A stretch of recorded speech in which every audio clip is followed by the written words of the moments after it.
ஓம் சாய்ராம். என் அன்பு தங்கமே, உதாரணத்திற்கு ஒன்று சொல்கிறேன். ஒரு மனிதன் மிக மிக வசதியாக இருக்கிறான். ஆனால் அவனுக்கு தலைகணமோ அதிகமாக இருக்கிறது. அவனுக்கு அவனுடைய சம்பாதித்து பணமானது அதிகமாக வருவதினால் அவன் யாரையும் மதிப்பது கிடையாது. எல்லாரையும் அவனுடைய தூசியாகத்தான் பார்க்கிறான். அவன் யாருக்கும் மரியாதை தருவதே கிடையாது. ஆனால் தெய்வத்தை மட்டும் நன்றாக வணங்குகிறான். தெய்வத்திற்கு மட்டும் அனைத்து விஷயங்களையும் பார்த்து பார்த்து செய்கிறான்.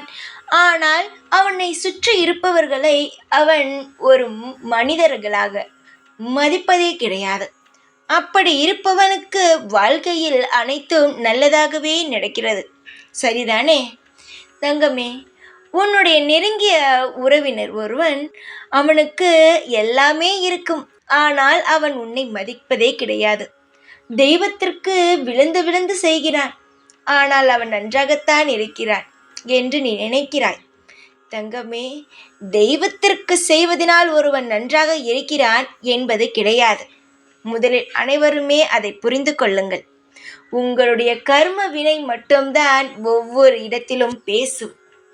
அதை புரிந்து கொள்ளுங்கள். அதே போலவே ஒன்றே ஒன்று சொல்கிறேன். தெய்வத்திற்கு எல்லாம் செய்து அவனுக்கு அகந்தையோ எல்லாரிடம் தலைகணமோ இருந்தால் அவன் தெய்வத்திற்கு செய்யலாமே தவிர அந்த தெய்வமானது அவன் செய்யும் எந்த ஒரு விஷயத்தையும் ஏற்றுக்கொள்ளாது. தெய்வத்திற்கு புனிதமான மனம் இருந்தால் போதும். எதுவுமே தெய்வத்திற்கு தர வேண்டிய அவசியம் கிடையவே கிடையாது. நீங்களால் தான் தெய்வத்திற்கு அனைத்தும் செய்கிறீர்கள். நாங்களானவர்கள் உங்களுக்கு செய்யும் இடத்தில் இருக்கிறோம். நீங்கள் எங்களிடம் இருந்து பெரும் இடத்தில் இருக்கிறீர்கள். புரிந்ததா? அதனால் ஆணவம் அகங்காரம் இருப்பவன் ஒரு விஷயத்தை மற்றவர்களுக்கு உதவியாக செய்யாமல் தெய்வத்திற்கு செய்கிறான் என்றால் அதை தெய்வமானது ஏற்றுக்கொள்ளாது.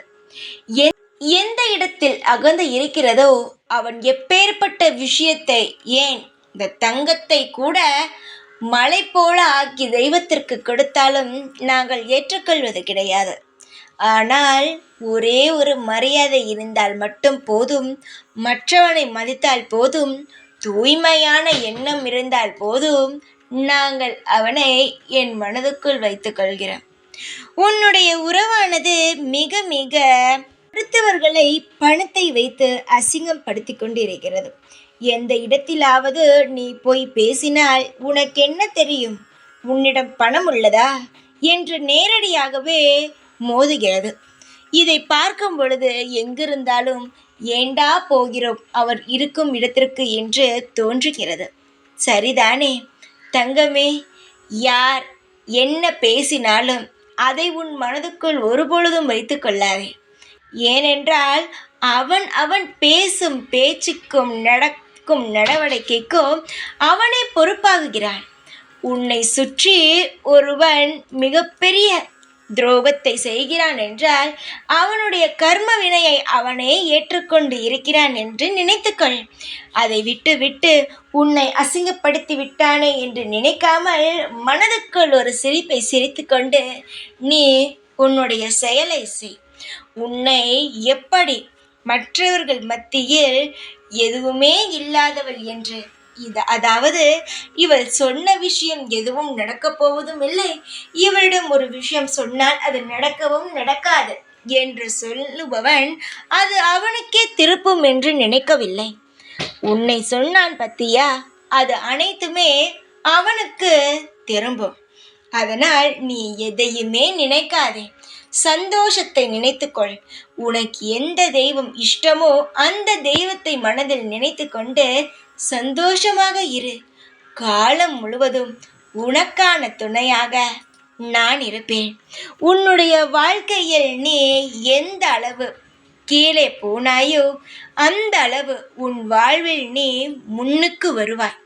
இது வெறும் சாதாரணமான வார்த்தை அல்ல, இல்லை உன்னை ஆறுதல் படுத்துவதற்கான வார்த்தையும் அல்ல. நான் சொன்னால் அதனால் நீ ஒரு செயலை செய்வாய் என்பதற்காகவும் அல்ல. உன்னுடைய வாழ்க்கையில் நடக்கப் போகும் விஷயம்தான். அதனால் தைரியத்துடன் இரு. மாறும், அனைத்தும் மாறும். நான் சொல்லும் விஷயத்தை யாரிடமும் சொல்லிவிடாதே. ரகசியமாக வைத்துக்கொள். அவனுடைய வீட்டில் அவனுக்கு ஒரு பிரச்சனை வரும் பொழுது மனதுக்குள் இது உனக்கு தோன்றும். தைரியமாக இரு. எப்பொழுதும் நான் உனக்கு துணையாக இருப்பேன். ஓம் சாய்ராம்.